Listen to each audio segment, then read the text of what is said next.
keep these wheels in motion. In motion.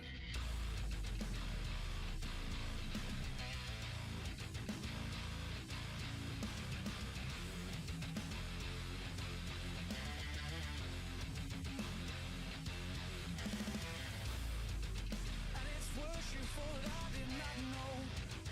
Did you think I would let it go? Oh no. And in time, yes, I think it's absurd, but until then you'll leave your words. But lay on, lay on. Now it's time to defend your lies, lies you've been feeding me all this time. And will you reoffend? Oh darling, you say that you are innocent, but your words, they seem irrelevant, but still play on. Now it's time to defend your lies, lies you've been feeding me all this time. And will you reoffend? Oh darling, oh you have reached your lover's end. No more will we make pretend like we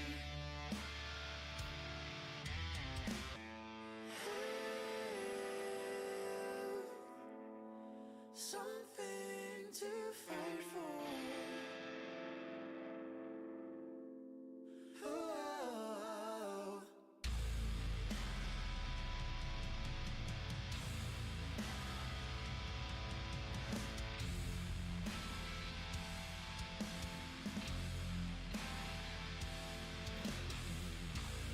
We had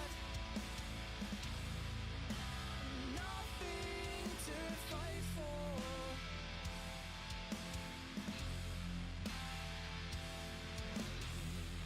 We had nothing to fight for.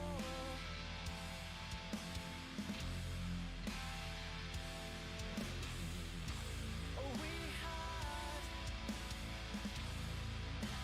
nothing to fight for.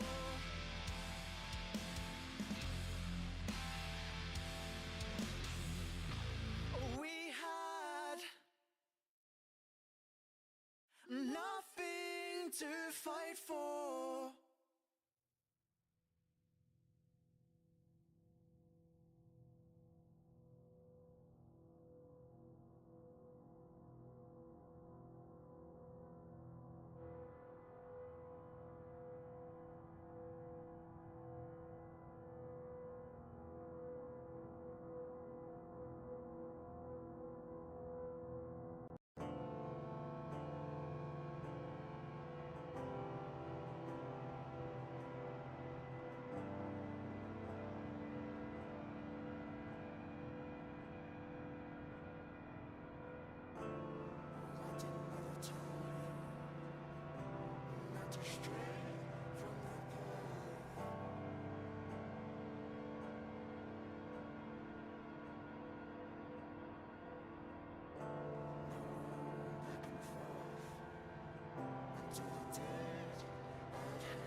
Good evening, race fans. How are we all on this lovely Wednesday evening? And we're well into, well, I say well into March. We're into March. How many years gone quick? Really quick. We're back. This is the ZFS Racing World Series Season 4, and we're back with round number 3. Rounds 1 and 2 were in Germany at the Nürburgring. We're back to the GR4 portion of the shenanigans, and we move to the United States for Grand Valley South in the GR4s. And I do really like this track. 1.9 miles, just over 1.9 miles, 8 corners. And you're going to say to me, well, I think there's more than 8 corners. You're right, there are more than 8 corners, but I only class it as a corner if you have to slow down. If you're flat out, it's technically just a bendy straight, right? So, there we go. Without further ado, let's have a look. Now, I can tell you for nothing, either we're going to have a massively influx, a massively large influx of drivers in the last couple of minutes, or this is going to be a very short lobby this evening for this Division 1 race. Always surprises me when Division 1 drivers don't rock up because of the points available and what have you, but it is what it is. Good evening, Amsterdam. How the bloody hell are you? Cars this evening going to be a lot of the Citroen GT, I think. Well, I can tell you for a fact that a lot of the Citroen GT. Have seen some people rocking the Swifty, but I don't think it's quite got the pace. It's nimble enough for this tricky circuit, but I don't think it's quite got the pace that these guys want. And I think we're looking at qualifying times somewhere around, in or around the 1 minute 10 high, low 111s maybe. So it is the third round. The qualifying starts at 9 p.m, which is in about 6 or 7 minutes. They can use the racing soft or the racing hard. They must use the softs at some stage, which is kind of a given, but it is quite a high tyre wear. Now, it's times 8. So I think by the time you've done 6, maybe 7 laps, you're already in the realms of thinking about pitting for tyres. So I would be very surprised if we didn't see a stint or two on the hard tyres. Maybe we'll see. We'll see. I think it really depends on pace. It is quite reliant on grip here. It's quite a tricky, twisty circuit. So maybe the offset is that you can pit several times. Times 7 on the fuel with a 6 litre per second refuel rate. It'll be nice and sunny. It will start in the afternoon, but it will get dark as the evening wears on. So we will be seeing floodlights up, and possibly that's when mistakes can happen. So as you can see at the moment, just 8, well there's 9 if you include me, but there's no way I'm going to try and compete with these dudes. There are 8 drivers in the lobby thus far, with just 5 minutes until qualifying begins. Let's have a quick look at race predictions. So shake Djibouti, shake Djibouti, shake it all the time. Yeah, we fully expect him to be, well, I've seen him. He had joined the room, but he's also left the room again. I'm assuming he's coming back at some stage. So hopefully he's coming back at some stage. He's again predicted to win, and there's no surprise really. We saw what he did in the GR4s last time out at the Nürburgring. We didn't see him in the GR3s, so he has cost himself some points by not being on that race.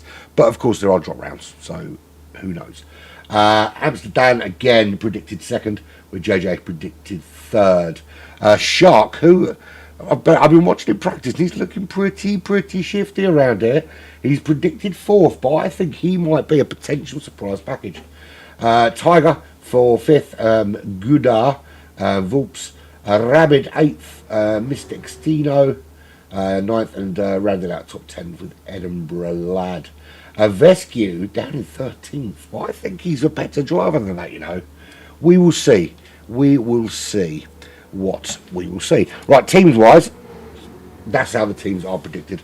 So Salty Racing, again predicted for a number 1 finish with Ninja Blade, and then Mora Motorsport, Mora Motorsport, and we have Sheikh Djibouti has returned to the room, so he's obviously going to be the man to beat. We know he's super quick. And looking forward to this evening. It's a short lap. It's just over a minute 10 seconds, minute 11. But that's supposed to be, well, if I'm driving a minute 15, minute 20, something along those lines. Yeah, so 35 laps. So we're looking at, it's going to be pretty frantic. You get around this circuit relatively quickly. In terms of what people do, we'll soon see, won't we? I think you guessed the format by now. I haven't explained it. So essentially they do a GR4 on the odd weeks, and on the even weeks they do GR3 on the same circuit. Essentially it's short circuit, long circuit across the board for this season 4 of the World Series. If you're interested in something a little bit different, then check out ZFS Racing. I'm starting to get my head around how it works. So essentially it's a game within a game. It is a career mode. An online career mode specifically for GT7. You obviously you've got access to all the cars in the game if you want to use them, but if you want to race in their series, you will be at times restricted to certain cars. You need to buy cars, you need to level up, you need to have certain license tests, you need to prove yourself, you need to earn money racing. You have an insurance system, so you pay an insurance premium, and if you break your car, you pay for it. You break somebody else's car, you pay for that as well. It's very simple. It encourages close racing, it encourages fast racing, but it also encourages clean racing, which is what we're all aiming for on this game, because let's be fair, it's not always the cleanest game around, particularly in the daily races. The daily races are basically wreckfest without the wreck. But yeah, and yeah, we do still see it. I mean, it happens. Listen, it's racing, and sometimes things happen. It depends on how you conduct yourself. So look, you might brake late, you might catch somebody, it might be an accident, whatever. But what we're not looking at is people that are going to foolishly chuck it out the inside, and that's what ZFS offer. They offer this new way of thinking. This you break it, you bought it kind of scenario. So we're waiting. We've got about a minute before qualifying. Just waiting for Sheikh Djibouti Baldrick to tick in. It's going to make it just 9 drivers this evening. Have a field of potentially 15. I certainly hope they're faring better over in Lobby 2. Go and check out Lobby 2. But in fact, do them side by side. Have 2 browser tabs open if you sit at your computer, or get 2 mobile phones side by side and check out these guys here in Lobby 1 and Corentus over in Lobby 2 from Studio 2. Although his studio is in Southampton and mine is in London. What's the weather been like around your way, and guys? Because it's been it's weird around here, right? You leave the house in the morning wearing a coat, and at some stage you might need shorts. It's been quite changeable. So we'll see what the weather brings over the next few weeks. But I think we're going to have a second coming of winter. I think it's going to be one of those. It's like a full spring, where it lulls you into this false sense of security. You can kind of stick the coats, or the big coats and the big jumpers, in the vacuum bag under the bed for another few months. But I don't think it's quite ready. I think there's going to be a cold snap, as I like to call it. Although we never do get the snow here in London because we pump out so much pollution into the air, it basically kills all the snow. Or so they say. Right, we are bang on at 9 p.m, which means it's time to qualify. Sheikh Djibouti needs to tick in, and we're going to go with just the 9 drivers this evening, so everyone's going to get quite a bit of airtime. From what I've seen so far, it's going to be very difficult for me to look past shake your booty, shake it all the time. He's just so quick and so accurate. You can never count out Amsterdam. He's always very quick. But you know, there are 1 or 2 other drivers in that could be surprise packages. JJ as well. You know, this is ranked a B driver. I'm not going to go into too much in detail on what I think of the DR rating system. I think it's absolute tosh, and I think it's incredibly easy to manipulate. I'll give you an example very quickly. I am ranked D at the moment. That's pretty much due last week, but I'm mostly in a middle C. If I get a car and track combo that absolutely suits me and I spam it, I can get as high as just on the cusp of being an A driver during that 1 week. So, and let's be fair, if you've seen me race, I'm not an A-rated driver by any stretch of the imagination. And to be fair, I don't think I'm even a B-rated driver by any stretch of the imagination. I think D and C is pretty much where I belong. But you can easily manipulate it, which is why I think the system is flawed. And I think it's one of the reasons why daily racing is so dirty, is that people are so fixated on that A and A plus that it does sometimes cloud the waters a little bit. So I don't know if we're waiting for some late comers or if or what the plan is, but it looks like we're still waiting for Sheikh to check in. And we're still, hopefully, wouldn't it be nice if like 6 people just rocked up lastminute.com and gave us a nice full lobby. I love a full lobby. It just mixes up a bit. It means there's some stuff going on all over the place. Because it's such a short lap as well, you really don't want sort of 2 or 3 seconds gap between them too early on. I'm using a glass this evening because I'm a grown up. Right, so we are resetting, which means we are ready to go. I've got to get up stupidly early tomorrow. I'm not working tomorrow, but I've got to get up stupidly early because we've got someone to come and check our electrics. Doesn't really need doing, to be fair, but it's insisted upon, apparently. It was supposed to be last week, but I cancelled it because I couldn't be asked. Lazy Dutchman, how you doing? Dean Atkinson, how you doing? They're all going to check in, and then we're going to get cracking with some qualifying. Why are you guys watching and not racing, may I ask? Bearing in mind we've got a practically empty room this evening.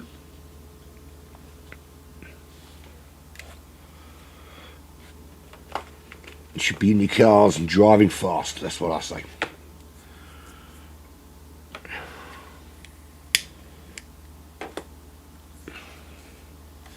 Come on, ticky, ticky, tick. Let's get cracking, shall we? It's already nearly 5 past. See, I'm not this relaxed. When I run the lobby for GT Alphas on a Saturday, I'm really not this relaxed, right? If I say we're starting at 8 o'clock, the only time we didn't start exactly at 8 o'clock was when I had a technical problem, and even then we started at 8:01. I don't wait for anyone. I'm horrible. I literally bang right. I'm going to start. I don't even check if people are ready most of the time. I just click start and laugh like an evil genius when they've got the wrong tires on. Right, qualifying is about to begin, and we can get cracking. It is 10 minutes of qualifying, so they're going to get a good 7 or 8 laps to put in. Footy on a Wednesday night, legs don't work after all running. That's a very good point. I come from a bit of a football background, my friend, so I understand completely. Played a lot when I was younger, coached a hell of a lot more through my older years. Yeah, very much associated with football for quite some time. Although a bit disillusioned with it all lately, shall we say. I think it's lost a lot of its integrity. Right, Sheikh Yabuti is the first man out. We'll go on board with him in a sec, and we'll check out his lap time, and we'll have a little shufty at this track, which is it's a really cool track, and it is GT royalty. This track, it's been around. I think it's been in every Gran Turismo, if I'm not much mistaken. And you know, I certainly owned the first through. I think Gran Turismo 4 was my last one before Sport, and then I went Xbox for a bit. Well, actually, I didn't play many games for a while, but I had an Xbox for a bit, and then I returned when that Xbox decided to go, and then went back to Sport. So I missed a couple of Gran Turismos. Right, here we go. Let's go on board, and we'll have a little look. So you are blasting through the tunnel. You're getting the power down nice and early as you come out of that tricky final corner, turn 8. You're not going to move the car. You're going to let it drift to that right hand side, because you've got this little kink here where you just want to flick it to the left hand side, get it as straight as you can, as quick as you can, get on the brakes. You've got to deal with that wobble, and it will wobble if you haven't got your wheel perfectly straight. Then you're flying round that right hander. You don't want to be clipping that left hand side. Now you fly down the hill here instead of off to the left hand side, and you're going through the mountain, little lift with a dab of brake just to get it turned back on the power again. Same again for this right hander. You've got to be careful of track limits on this track. It's very track limits here are brutal. Down to one of the slowest corners, down second gear, and it's agonisingly long time to get it turned on the left hand side through this little faux tunnel before you go as wide as you can left, and then you've got this right left combo. Again, another slow corner. You've got to avoid the mountain, and he does just that. Sweeping round to the right hand side into the tunnel. Get on the power as early as you dare, and don't clip that wall before you sweep down to complete a lap here at Grand Valley. It's that quick, no messing around. This is going to be, I think, 112-ish, considering he clipped a wall somewhere. Yeah, they're not bad. 112.8, not a bad start. Having a look at the wind, there's a bit of a crosswind on that on the sort of longest straight coming down that start-finish straight. So I don't know how much effect that's going to have on the lap times. Sheikh Yabuti is on those hard compound tyres, so he's intending on starting on them, and that's the rule. Here, whatever tyres you qualify, you want to start on, the tyres you have to qualify on. And you'll note I've slightly amended the live tyre and fuel thing, and the reason I've done that is I wanted to include the little rain meter, not because it's going to rain today, but because there are rainy races at some stage, and I'm fundamentally lazy. I don't want to do anything for once.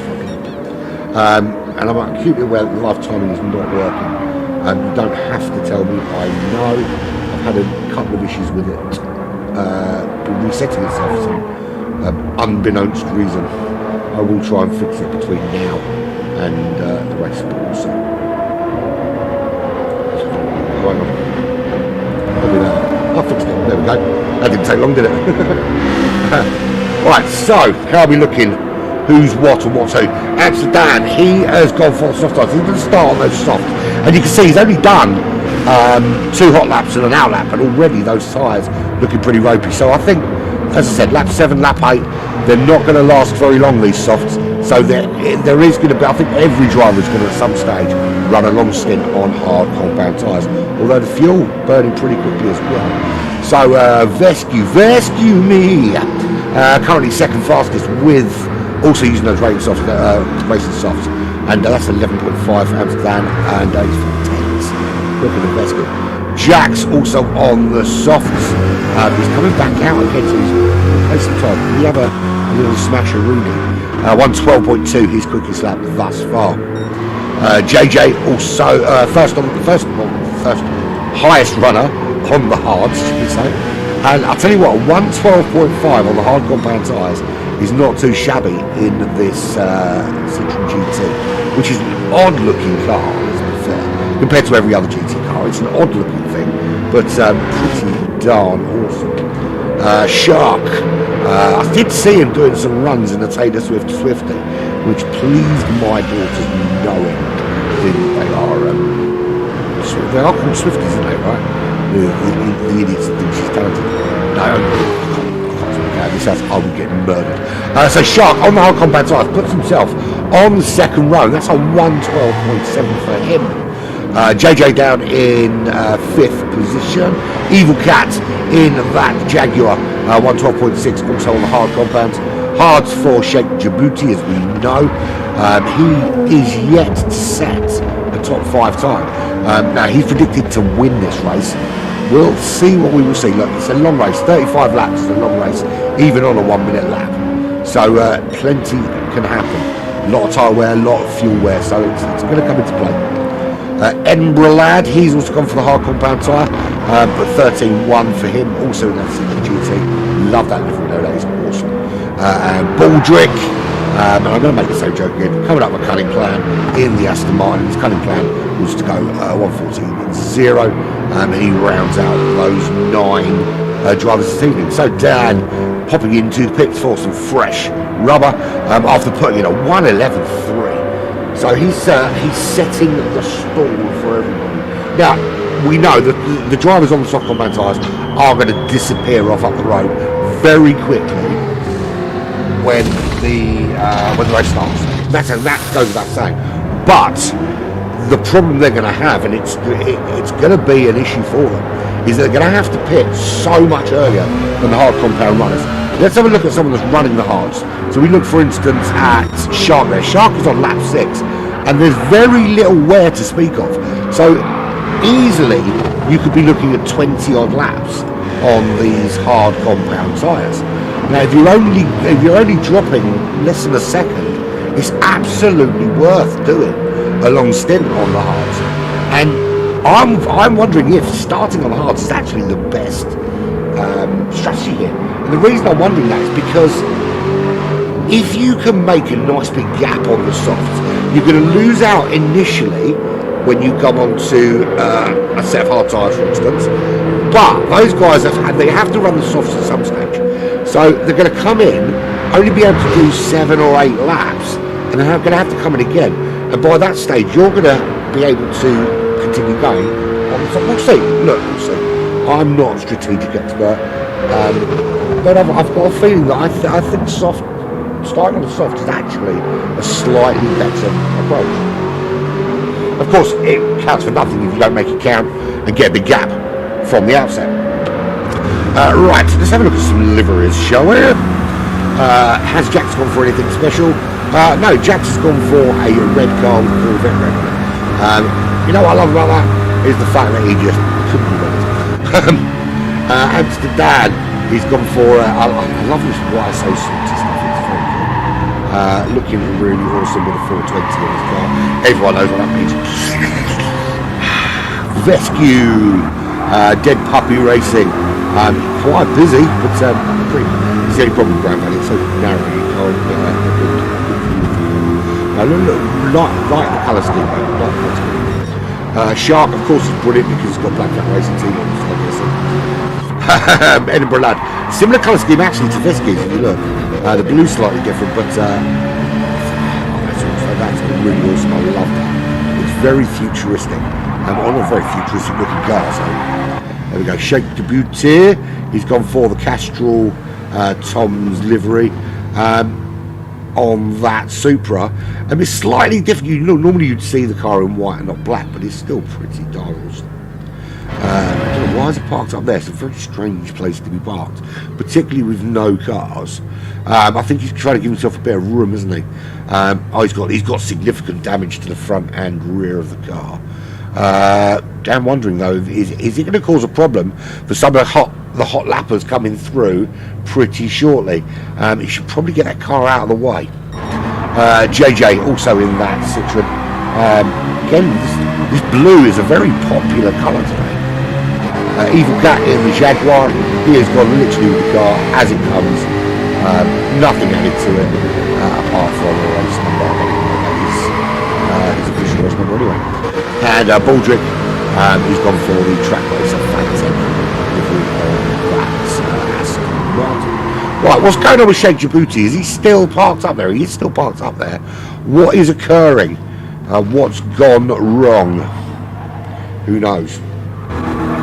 But Jax is now on pole, and it's quite a significant gap over Japan. He's gone sub 111. That is a pretty awesome lap. A 110.8, actually 10.7 is the quickest lap I've seen around here in a GR4. With BOP, with tuning I've seen crazy laps, but with BOP a 107.4. And it's that's pretty quick, to be fair. But Jax takes pole position. Dan does get close, but no cigar. It's enough to stay on the front row, but it's although he does go sub 111, it's not enough to knock Jax off pole position. And there we have it. Jax is on pole. We will have I'm going to try something. I don't know if it's going to work, but let's have a little looky-see. Oh, let me turn the music off, sorry. Turn it off. Apologies for that. So there we go. So this is where they're predicted. See that on the right-hand side. Sheikh Djibouti, Amsterdam, JJ. We've got Jax. I don't know. I still can't remember who's who. But we can see there that Jax takes pole. And I can tell you, he's much further down the list than you would expect. Dan bang on qualified where he was expected to finish. Vescu very much improved on where he was expected to finish. So good performance from Vescu, very good performance. But of course they're going to be on different tyres, different strategies, and we'll soon find out what those strategies are as we go into the race. We'll turn all these thingy bobbies off. I normally go midfield. I'll go to fourth because we haven't got that many cars out there today, and we'll go there. So that's 1, 2, 3, 4, 5 lights. What do we want? Race car noises. When do we want them? Meow! And they're away. Shark gets a bit bogged down on the start of that Citroen GT. Just up inside of Edinburgh Lad. Got the inside line, and he's made that move into turn 1 side by side. Was want to be careful through turn 1. A little bit of lag there for Edinburgh Lad. He's on that typical Scottish Wi-Fi behind Highlands, which is essentially a big stick with a coat hanger stuck to the top of it. I'm only joking. So Jax gets away well in the lead. Now he is on the soft tyres, as we know, as is Dan, as is Vescu. Everybody else is on the hard compound tyres. So we should theoretically see the top 3 pull away from Edinburgh Lad pretty quickly. Shark there all over the back of Edinburgh Lad at the moment. In fact, it's quite a close battle on this first lap for track supremacy. We can see though those front 3, you can see they're just starting to edge away, to edge out of distance, particularly Jackson Dan, edging away from the rest of the field. We're coming to the end of lap 1. And we're watching Shark at the moment. He's got a great run on Edinburgh Lad. He's already moving to the inside. He's got the Aston Martin power side by side with that Citroen. He's going to make this move count all the way. Absolutely getting that job done into turn 1. Just a little bit careful on the braking because the car can get a little bit out of shape. But Shark makes that move and he makes it stick well. Already the gap to the lead is 3.8 seconds. So it's Jax, 1.1 from Amsterdam, who's 1.4 ahead of Vesky. Those are the soft tyre runners. Everybody else running the hard compounds. Shark leads the way there after making a great overtake on Edinburgh Lad. JJ also getting past him as well, but he's already pulling a bit of a gap. He's already out to 0.8 of a second.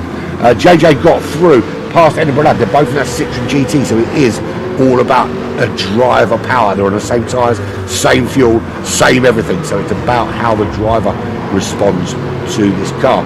There is Edinburgh Lad now back in 6th. He's got Shake Your Beauty just half a second behind him. We know this lad's quick. How quick is he on the hard compound tyres, and can he work his way through the field? He's already put a bit of a move on Edinburgh Lad. He is close. Is he close enough to make a move? Just behind, that's Baldrick there. There's Baldrick there running in 9th position. 7/10 behind Evil Cat. He's 7/10 behind Shake Your Beauty. But Shake Your Beauty knows all over Edinburgh Lad, but not quite quick enough to make that move into turn 1. This is the battle currently for 4th place. So remember, the top 3 all on soft compound tyres. We know they're going to disappear into the distance. That goes without saying. But these 4 are battling for best of the rest on those hard compound tyres. Remember, they're going to run a lot longer than those soft tyre runners out in front, who we expect to probably see them pitting somewhere around lap 7 or lap 8 as those tyres start to drop off. They may even pit earlier than that, depending on how much load they put through them. And Shake just trying to find a way through. Edinburgh Lad putting the car in all the right places at the moment, and I think it looks to me that Shake Your Beauty just being held up a little bit. Hasn't quite got the power to make the move. He couldn't make it there, so he's going to tuck into the slipstream. This is going to be his best opportunity. Has that Supra got enough oomph to get past that Citroen GT? But it doesn't look like it. It looked like the Citroen initially had that bit of pull to get away, but and of course it's got a little bit of slipstream from the cars ahead as well, which is always going to help. So Shake Your Beauty has to hold on for another lap and kind of rely on maybe a gap appearing, because it's not the easiest racetrack to overtake. You're going to find most of the overtakes are going to happen in the pits and with the slipstream down that long pit. Well, I say long. It's not a long pit straight. In terms of the lap itself, it's pretty darn long. But in terms of pit straights, it's not super long. But this is a great battle for 4th, unfurling ahead of us at the moment. Let's have a look out in front, see what the gap is. 1.3. Jax is already ahead now, and he's got that fastest lap already. And he's a 1:11.0. That's not too shabby, considering that is almost qualifying pace. Dan now 3.4 ahead of Vesky. So Vesky already adrift from the front 3, and there's not much difference between Dan ahead of him and Shark, who's running currently in 4th, as the best of the rest. Shark has got JJ for company, and that is very close company. Is he close enough to make a move? He's having a little look. Shark doing the right thing, holding his car in the middle of the road for as long as possible. We can see there now, JJ having a little look up the inside. Is he able to get it under braking? He does make the move. Can he make it stick? Or is the little, oh look at that, I thought they were going to go for the old switcheroo, but he does make the move on Shark, and Shark drops down to 5th position. JJ now up to 4th. Shake Your Beauty is now around Edinburgh Lad. Is he now going to put some pressure on that Aston Martin of Shark in the Supra break? Looking at the back of the pack, that's Evil Cats in that Jaguar. He's got Baldrick just about half a second behind him. So they're going to have their own little battle going on at the back there. Of course, they're both on the hard compound tyres as well. How well they make them last could be key to where they finish in this race. So, look at the standard tyres already. I said lap 7 or 8. Jax's tyres are gone. They're gone. There's not a lot of rubber left on that. And I'll tell you what, if you had that rubber as your only defence against giving a really skanky girl a baby, you'd be in big trouble, and you'd probably be paying a lot of child support. Dan in a much better position, looked after the tyres so much better than Jax has. Jax is going to lose oodles of time, unless he's one of those drivers that can just drive forever on worn tyres. Vesky as well doing quite a good job looking after his tyres. So these guys will probably go, they might even make it to lap 10 or 11 and make this. So if they could take it past lap 10, maybe lap 12. I think if they take it to lap 12, this is a one-stopper. One stint of softs, one stint of hards. We'll see. We'll see. It's not going to be a one-stopper for Jax though. Look at the state of that. He's going to have to pit at the end of this lap because I mean he's been quick. He's been super quick, but he's not going to have anywhere near the grip around these fast corners that he was expecting. And I would not be surprised to see him pulls over to that right hand side. He's staying out. He is staying out on those tyres. So clearly he feels he's got enough grip in those tyres to keep going. But if I were Dan and I could see that side, which you can't of course, I would be rubbing my hands together with glee. Only very briefly because you don't look at the steering wheel for too long, or it won't be quite a bit of difference. So Dan looking really good for taking the lead of this race without having to work too hard for it. He's really looking after those tyres. He's got 5.8 seconds over Vesky in third, and the car ahead of him is in big trouble tyre-wise. Right, Vesky, the gap between him and Dan, he's getting dropped by those front two quite significantly now. He is still pulling away from the top four. JJ leading that, the sort of next four, shall I say. JJ leading those next four is 4.6 behind Vesky there. But it is still very much a three-way battle. Edinburgh lads have dropped off a little bit. 1.9 seconds now, dropping towards Evil Cat and Baldrick. So maybe we're going to have... it looks to me that we're going to have a kind of two-way battle. Vesky's going to be on his own, and then a couple of three-way battles across the race. Which is always good to keep us entertained on this Wednesday evening. So there is Shark. He's got Shake Your Booty right there. He's shaped close enough to make the move into turn one. He's having a look up the inside, under braking in that Supra. He's so close to that apex, side by side they go. He's having a little go, can't make it work just yet. He's going to have another go. I think it's going to be the end of the lap. He's going to have another chance. We're going to have to stay close, stay really close. The only problem is, of course, following around some of these corners in this dirty area is incredibly difficult to do. Not so bad in the GR4, it's only the faster cars, so it's going to be hard. Next week, of course, we'll be back here again for the full version with the GR3s. So Shaky is tucked nicely up behind Sharp as they round the last couple of corners. He's going to want to enter the tunnel within about 3/10 if he can. And this is going to be telling to how close he can get. So into the tunnel they go. He's under half a second. Is he going to start closing the gap? He's not at the moment. At the moment, Sharp just edging slowly away. You'll see now the slip will start to lash in that car and start to drag Shaky towards the back of Sharp. But he's not close enough again. In fact, he's further back this time than he was on that previous lap. So Dan does take the lead of the race. I don't know what happened to Jax, but you can see there that clearly the tyres dropped right off.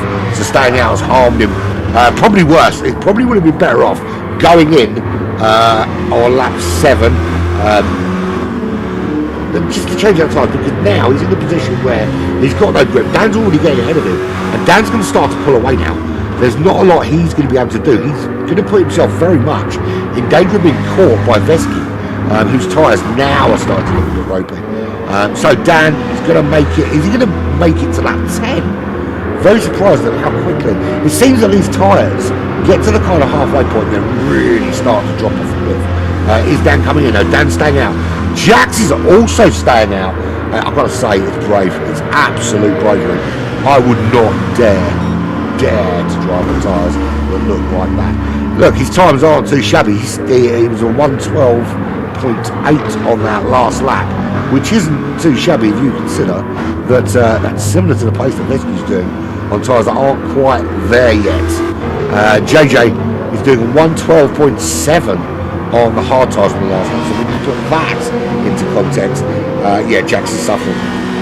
So the big battle of the racetrack at the moment is this one. It's JJ, Shark, Shaky Booty, Edinburgh Lad now dropping back towards Evil Cat and Baldrick. He's got a bit of a gap at the moment, but they work together. They might be able to close up quicker than I'm sure anybody would like. He's 3/10 behind him this time. He needs to keep it within that 3/10, and that's going to give him the best opportunity for a run down to turn 1. Of course, Sharky's going to be picking up a little bit of slipstream from JJ in that GT ahead of him. A little shaky there from Shaky Booty, but he is right there, right up behind the back of Shark, and that's closer this time. And he's already started to make inroads with the slipstream. Shark is trying to tuck in behind the GT and just to help him, try and pull away from Shake. Is he going to get close enough this time? I don't think he's quite there. I think he needs to be this distance behind coming out of the tunnel to stand a chance of catching him at turn 1. Particularly as there's quite a decent straight line speed in the Aston Martin. It's not super good through the corners, but it's an incredibly big engine in that car. Fastest lap is still with Jax, about 1:11.0. It's going to take some beat in that lap, I think. Particularly as he did that on the first lap with heavy fuel as well. But it's going to be a difficult one to beat. Is he going to pit anytime soon, or is he just brave as shit? Because Amsterdam, now the question is he going to pit? Jax possibly, Vesky possibly. Are we going to see it now? Surely we're going to see it now. I don't know how long the hard tyres run for. So, right, are they going in? No, Dan stays out. Jack stays out as well. And Vesky, is he going to blink and go in? No, he's also staying out. So this time we're not bothering these guys in the slightest. It's affecting their lap times, of course it is. Dan is probably about a second slower. It's about a second slower than he was. Jax is certainly a lot slower. Bearing in mind he's almost 2 seconds slower than his quickest lap with that 12.8, but he's still doing pretty good times considering. Vescu, he's dropped out of those low 112s, mid 112s into the mid 113s, so he's losing about a second a lap at the moment with that tyre work. JJ behind's closed the gap a little bit to those front 3. His fuel's going to run out long before the tyres do. I think that's going to be the big issue. It's going to be the fuel, isn't it? Those hard tyres will last absolutely perfectly, but fuel-wise, maybe not so much. So are these guys out in front? Are these guys happy to run on such worn tyres to take the fuel to the very end? It's a shame actually that the fuel is not slightly better. Right, so Jax is the first one to blink. He's in. What about Vescu? He's got probably another lap of fuel. He'll probably stay out. No, he's coming in as well. It's a shame actually that the tyre wear isn't a little bit, sorry, the fuel wear isn't a little bit less, so that those hard tyres really can go that little distance longer than the softs. Because it looks like these front 3 can pretty much run softs and do a 2-stopping. Yeah, 2-stop soft.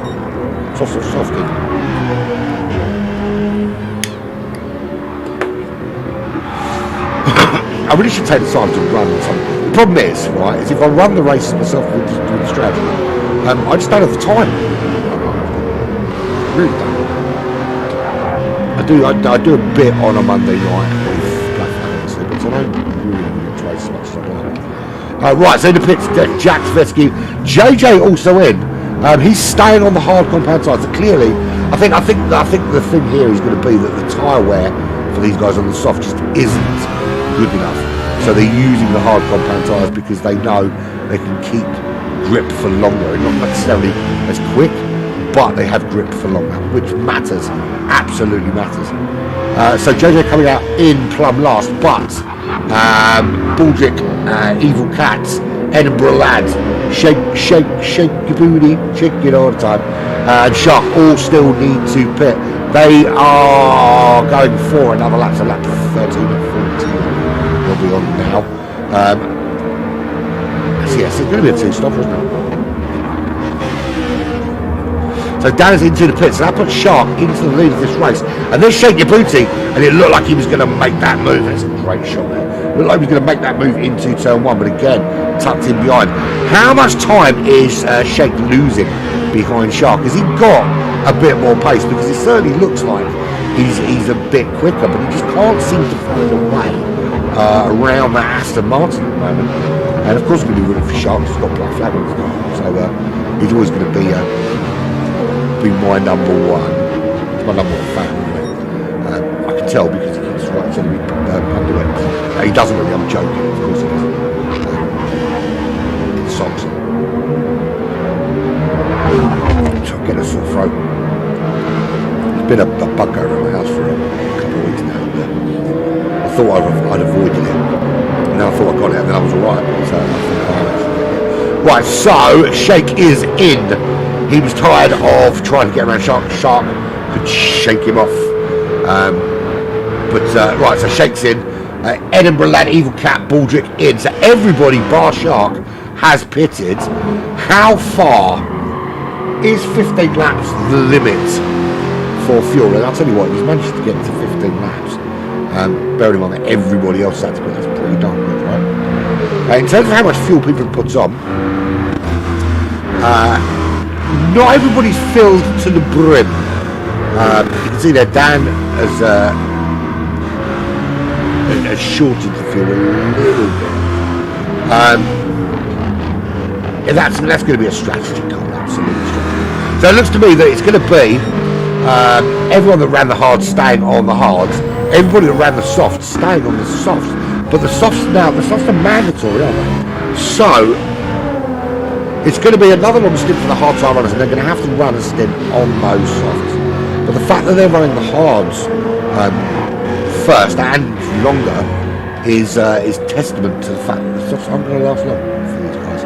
I think those are the guys that are going to find 6 or 7 laps on the softs is more than enough. So Shark is the last to pit at the end of lap 15. Jax is 27 seconds back. He's ahead of Dan. He's got a lot less fuel on board. The question is going to be, of course, can he will probably take the lead. Well, I'm pretty sure of that. But how long can he hold Dan off for? Can Dan close the gap? And if he can he make the move before Jax has to pit? If that happens, that's devastating for Jax. Jax will have to pit before Dan, of course, because of that lower fuel load. But it could well be that Dan, if he gets a wriggle on, could just close that gap to Jax and give him something to think about. So we're opened up a little bit. Jax is 2.2 clear of Dan in second. He's now 7 seconds clear of Vesky, who's back in third place. But he's in no man's land. He's got 6 seconds ahead. He's got 10 seconds behind. Those guys on the hard tires are not troubling him in any way at the moment. JJ's back leading that pack of 3 with JJ, Shark and Shake, who comes out behind them. But Edinburgh Lad has closed back up to this pack, so it is now a 4 again. He's 4.1 ahead of Evil Cat and Bullshit just a second ago, so he's still got a bit of a race on. So this is the battle still raging for 4th. JJ ahead of it, and we were watching on drone cam with Edinburgh Lad at the back of it. Now he's got Shake Yabuti ahead of him, who's had such a nightmare trying to get around Shark, and he was so much quicker in that first stint, but he just couldn't find, he didn't have that kind of oomph right at the last to make that final move, to make that pass. It's an old adage, isn't it? It's one thing to catch, it's another thing entirely to make the pass. And that is testament to it. And talking of making the pass, Shark making the moves on JJ. That is a phenomenal move into turn 1. And he's going to be some way ahead with no gap left for JJ. JJ gets a good exit. He's got a slipstream. Almost a little love tap there. Shark almost catching the wall. I think there might be net comes there. But he is very, very close to the back of him. He needs to hang on if he wants to retake that position. So Shake now's got a different target, and it's JJ just up ahead, just. And anyone that's watching from Black Flag has watched before is not the JJ you think it is, or it could be. It's a different JJ entirely. At least I think it is. I hope it is. No, it must be, because he would have said horrible things like dislike him. It's okay because I dislike him too. Right, here we go. End of lap 17. This race is going very, very quickly. Almost at a halfway point. It's only 21 minutes in. But it is a short lap, so you would expect it to go He's not close enough to Shake again to make a move. JJ is certainly not close enough to Shark. The Shark now just edging away. How much of that 11 seconds ahead? That's the deficit. He's got 11 seconds to find. And you can see, I'm trying to see if we can see Vescu ahead of him. It's not, I reckon on the stroke we might just see Vescu ahead. But 11 seconds is a very, very big gap to find, particularly as those soft tyre runners seem to be finding some pretty good pace. Shark's last lap, but that's a 1:12.3. That was his fastest lap thus far. Vescu, to be fair, his last lap was very similar, but he is able to dip into those high 1:11s. And I think if he wants to maintain the gap, I think he needs to drop below those 1:12s again and stick in those 1:11s. And just make sure that the gap to Shark stays at around 10 seconds, and he hasn't got to worry about it later in the race, particularly when those hard tyre runners are on softs. Of course, it isn't the other way around. The soft tyre runners don't have to run hards, so it's not necessarily that much of a problem. Jax is maintaining that 1.9 second lead already. Tyres looking low. We've seen him on completely gone tyres, still sticking out there, but I think that's when we'll see Dan start to close up. He's done a 1:11.7 last lap. Dan with a 1:11.3. That's his fastest lap so far. And his tyres looking in a much, much better condition than those of Jax. So it's going to be that 1.5 seconds. I think he's going to be much closer to half a second by the time we're hitting sort of lap 21, maybe lap 22, if Jax can maintain some sort of pace. Vescu, I think, is going to struggle to just those high 1:11s, low 1:12s. It's just not the same pace as those two rocket ships out in front at the moment, so he's going to struggle to close on them. I would have found, I mean, this guy was predicted to win this race, so at the minute it's harming him. Dan in 6th place is massively harming him. Look, we're still only halfway through, or just over halfway through. He's still got soft tyres to run. We'll get to see his true pace. But he's being held, I think his biggest problem at the moment is he's being held up behind other cars.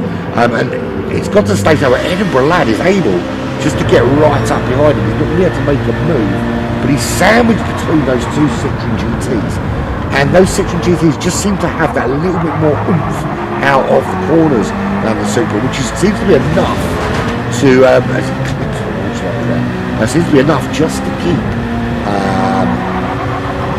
the bay really from ahead. It's whether Edinburgh Lad can get close enough to put a move on him and make it difficult. As it gets dark, things change. Can you still see your brake points? Is it just going to be down to muscle memory? Do the brake points change as it cools, as the tyres last a lap or two longer, as the weather gets darker and or the sky gets darker and the weather gets a little bit cooler? Does that play into those hard compound tyre runners, also the soft tyre runners, more now because they can squeeze an extra lap or two out of those tyres at optimum temperatures? So here we go. This is another opportunity. He's within that sort of 4/10 range that could offer a potential overtake. But you've got to bear in mind that Shake does have the slipstream over JJ, and he's closing on JJ and just edging away now from Edinburgh Lad. He's having a look up the inside. He's not quite close enough. Thinks better of it. Stays in the middle of the road, hoping for a gap to come up. There is a gap there, but JJ is very, very quick to get back all that power and just keep out of bay, about at bay. Looking ahead though, there's JJ, and you can see that these guys now have closed the gap on Shark, who's up in 4th. 3.7 seconds. Are they able to close it further? Going down to 3.5. Now he's closing on Vescu. Another 1:11.4 Shark. He's on the soft compound tyres now, which is the mandatory tyre. So he's really closing on Vescu now, which I'm sure Vescu will be looking at that thinking, how long can I hold out before I'm going to have to think about him? And looking at tyres, I think Vescu could have to go in a little bit sooner. So Shark could very well find himself in that top 3, but in that top 3 with some laps to spare. So Jax is still ahead, but the gap is closed. The gap was closed enough for Dan to be seriously thinking about making a move. Jack's tyres will be gone now, and then this is where Jack's has to be. Oh, look at that! Now, was that a penalty he served him? Let's have a little look. You see, didn't see a penalty above his name. He did have a half-second penalty. There we go. So that was why it was so easy for Dan to squeeze past him. He had that half-second penalty, and that's given him sort of 7/10 advantage as well. On better tyres, has Dan pulled the master stroke and get that move done? I know he was helped a little bit by the penalty, but has that put him in a much better position now? Is he able now to just start thinking about how deep he can go? How deep can you go? The deeper he goes, of course, the shorter his final stint is, the less fuel he has to burn, and the harder he can push. And I think that's key. The harder he can push those soft tyres, because he's certainly going to run. If you can do more than 10 laps on the softs in one stint, and 10 is not going to be a problem for you in the final stint. So a couple of laps left for him, and then I think he'll do a stint of 10 at the end, maybe 11 or so. Very much depending on what Jack's doing. Jack's now is going to start dropping off in time because those tyres are a little bit ropey. So Vesky's closed the gap down a few tenths, but Shark is getting ever closer to the back of him, and of course he's in a much better position for tyres and fuel. Now Shake Your Booty is behind Edinburgh Lad. He did 13.6 of that last time. Edinburgh Lad with a 12.0. He's done a couple of those, finding a bit of extra pace. That's even more devastating for the winner of round one and the predicted race winner today, because he's lost the place to Edinburgh Lad now. He was already sitting in 6th, he's now sitting in 7th. He's going to get a run on Edinburgh Lad now, but whether he's close enough is another question. Certainly not. He's 1.2 seconds behind him. So that's not going to happen. Edinburgh Lad having a look at the back of JJ. These two Citroens now just starting to find an extra little bit of oomph over that Supra. So we're on lap 24 of 35. This race is absolutely flying by. Absolutely flying by. Dan in the lead of this race, of course. The gap now is 8 seconds. And Jax is holding on for dear life. He is holding on for dear life. But I do have a quick look at these guys. Baldrick and Evil Cat still got their little race going on. There is nothing really separating them. I'll tell you what, it could go down to who's got that little bit more fuel to spare. There's some damage there on the front of Baldrick's car. That's going to cost him some bingo dollar. He is half a second back. Top 3 all into the pits in lap 24. So they're going to do a final stint of 11 laps on those soft compounds. So he's got some damages, Baldrick. He's got also a lot more wear than Evil Cat. So Evil Cat's going to have great opportunity. Right, so Shark leads the race yet again pre-pit stop. But he's on the soft tyres this time. Unlike the first stint where he ran on the hard compounds. There's plenty of time. I mean, 10 laps left. If he comes at the end of this lap, 10 laps left to make those tyres last without problem to the end of the race. But it's how far ahead is he going to be of, or how close is he going to be to the original top 3 of course. For a second, I think it was right.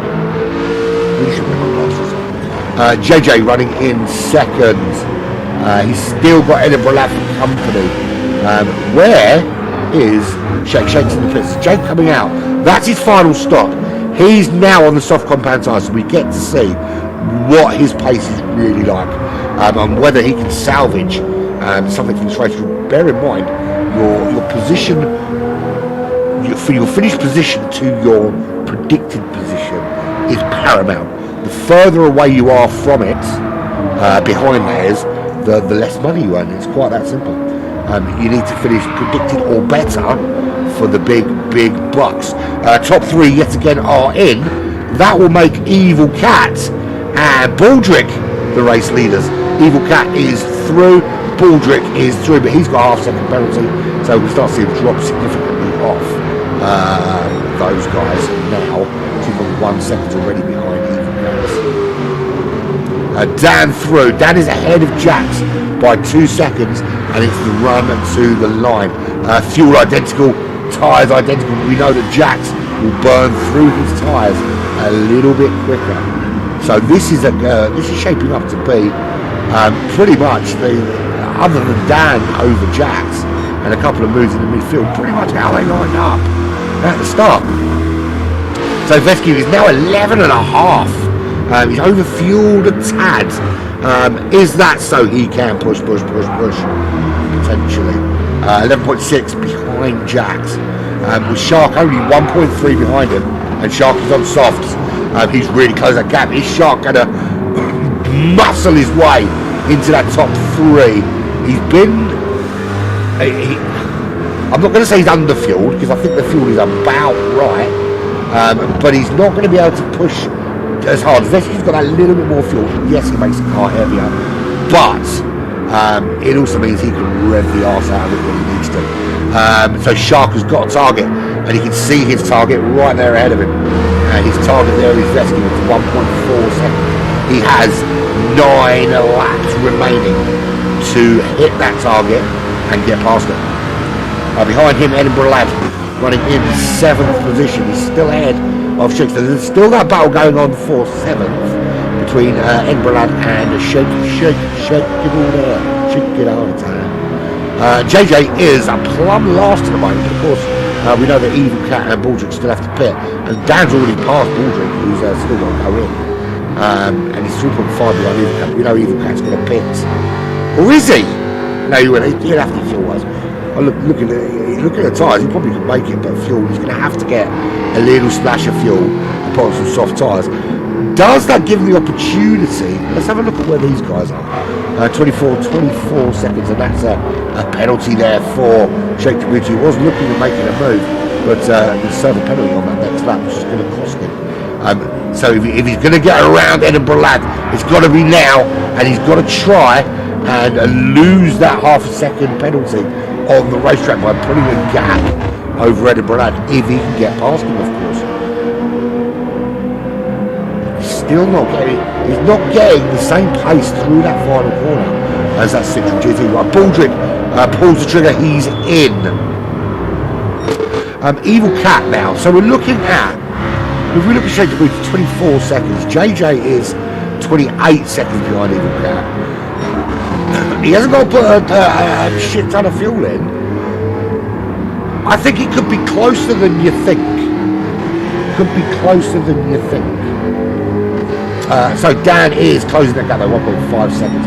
He's 1.9 now, 2.3, 2.6. Well, no, it's Jax, man. Jax is going slowly. Jax is going very slow. 3 seconds behind Mr. Dan. Vesky, that gap is still 10 seconds. He has edged away a little bit from Shark though. Shark was 1.4 behind. Vesky just starts to find a little bit of pace over Shark. Shark with an 11.6 on that last lap, with an 11.1 for Vesky.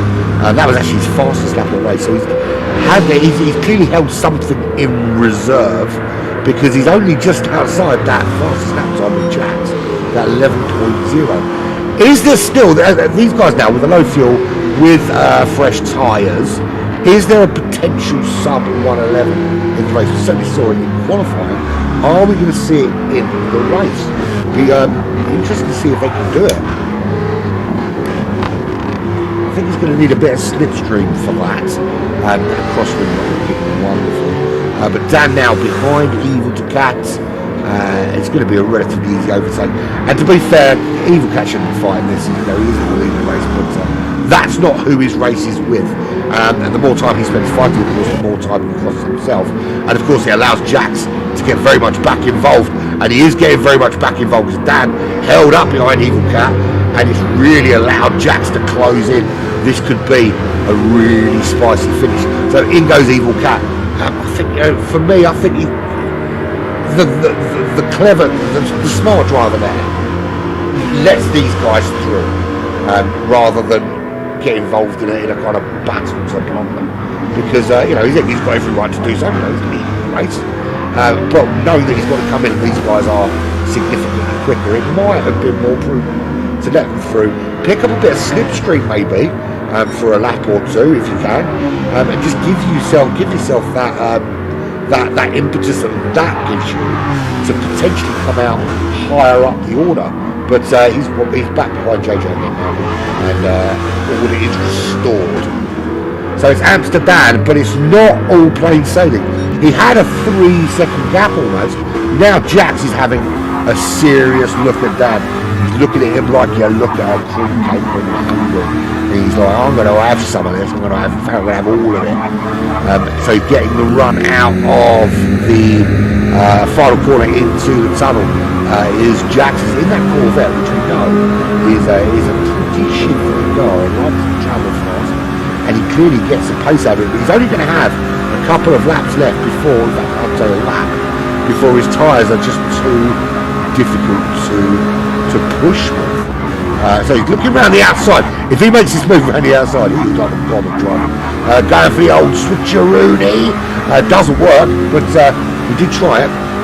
Initially I thought we didn't try it on the outside. I thought, how are you going to go on the outside of turn 1? You might go around me at the outside of turn 1, but I don't think you're going around Dan at the outside of turn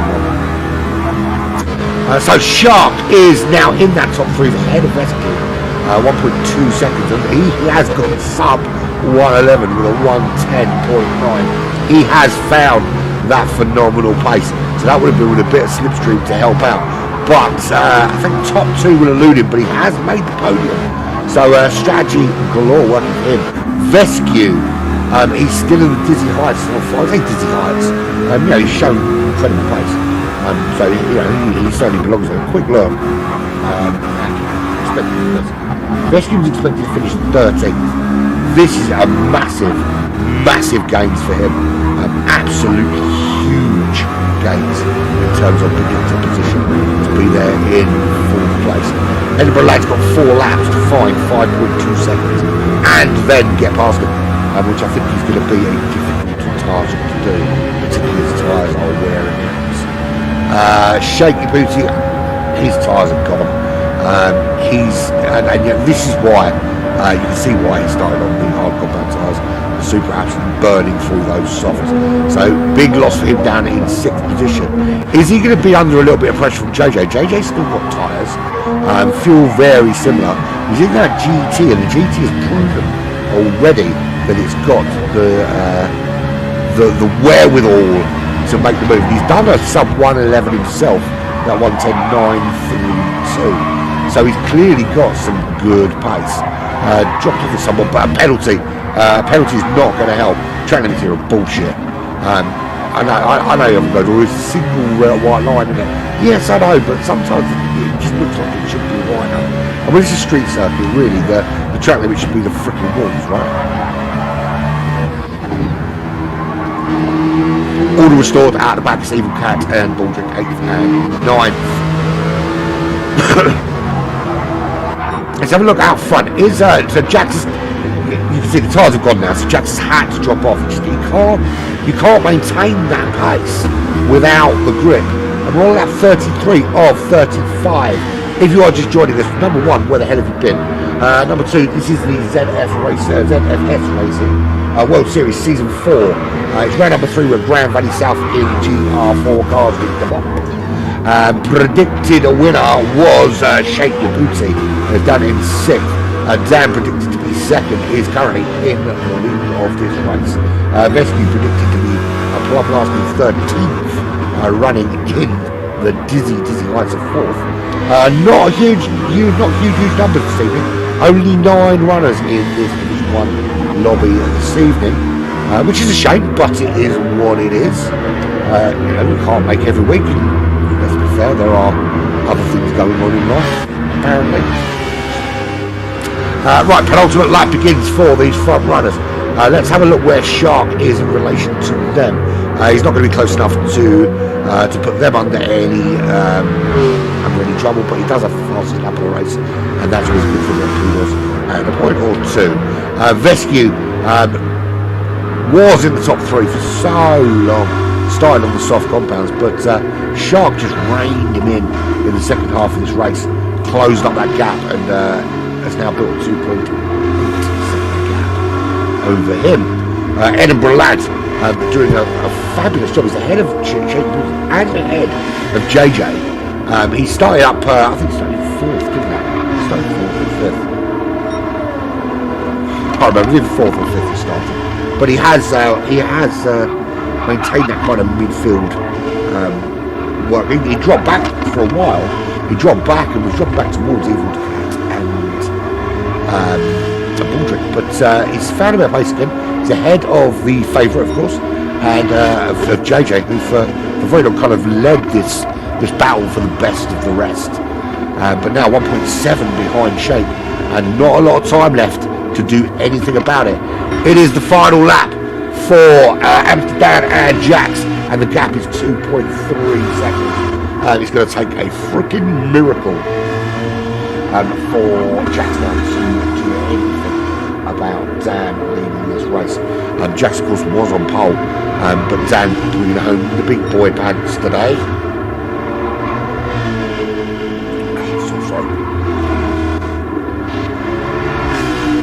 Excuse me. Right, yeah, so Anthony's leading and he's opening the gap.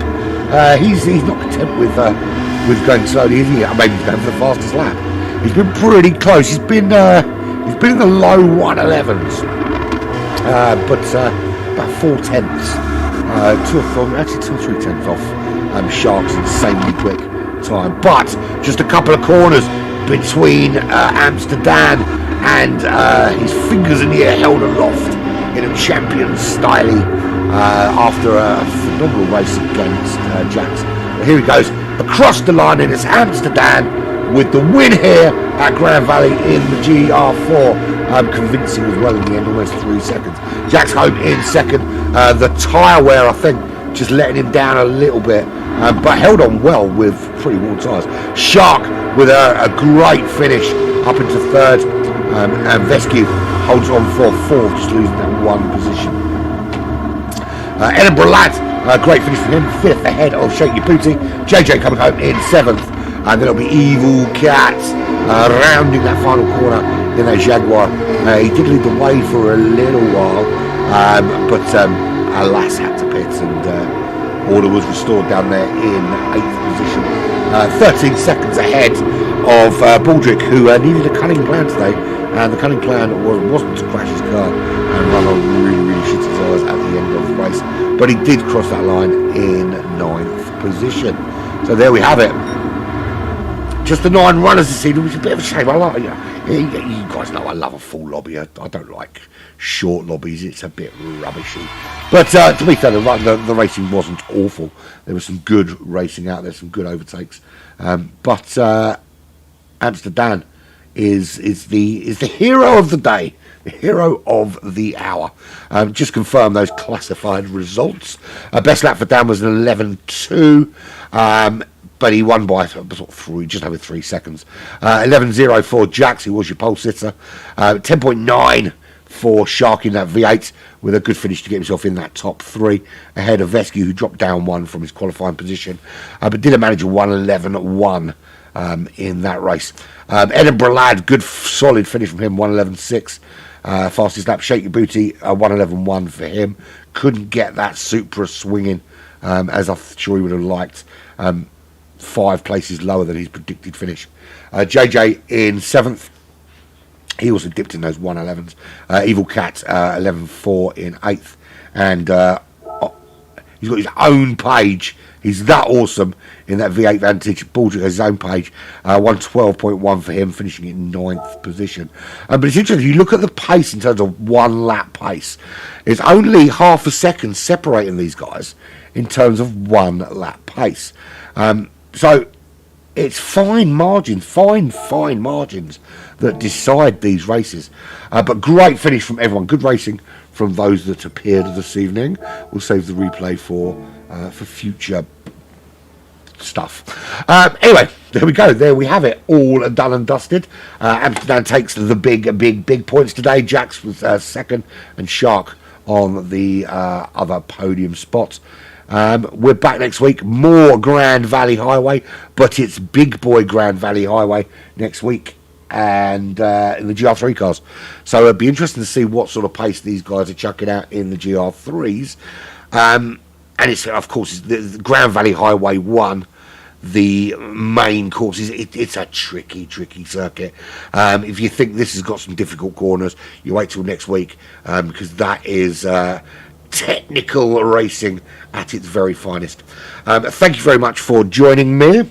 This has been the ZFS Racing World Series Season 4, Round number 3, Division 1 with me, the Urban Pirates. You can go and check out the Division 2 racing with my my able-bodied apprentice, or colleague, however you want to call him, Apprentice, who's been doing lobby too. But all that's left to say is thank you for joining me. It's been emotional.